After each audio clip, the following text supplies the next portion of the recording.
যুব সমাজ পাগল করতে কিচ্ছু লাগে না, খালি একটু এখানে বসে আমি দুই চারটা ইংরেজি কইতাম, সব আমার বক্ত যেত না। আরে হুজুর ইংরেজি কয়, তার এক যে ইংরেজি কইলে কিন্তু কেউ এটা আকর্ষণ হয়, তো কই বই ইংলিশ মেয়ে, কিন্তু কোন হুজুর যদি কোনো পিসাব ইংরেজি কয় তাহলে এটার মধ্যে একটা আলাদা কি আছে। আরে পিসাব হইয়া ইংরেজি কয়, পোলা বাইন সব পাগল হয়ে যাবে আমার দিকে, কি বলেন ঠিক না? ফালতু জিনিস নিয়ে পাগল।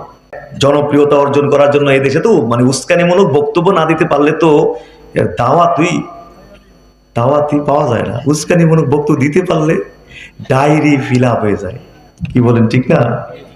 আমার মতে টান দাওয়াজি বুঝি দাওয়াত পাওয়া যাবে, আপনি পিসাব দেখে আমার আনেন, নাহলে তো আমার বেইলি আসেন না, কি বলেন ঠিক কিনা?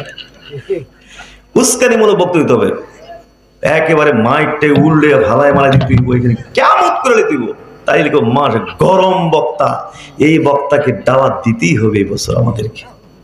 ছি ছি ছি, জাতি যে কোন দিকে যায়, কি লিয়ে ভাগল, ছি ছি।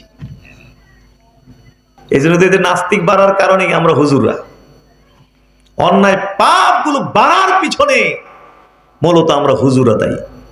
মন গড়া তরিকায় মানুষের কাছে জনপ্রিয়তা অর্জন করার জন্য এই দেশে তো মানে উস্কানিমূলক বক্তব্য না দিতে পারলে তো দাওয়াতই পাওয়া যায় না।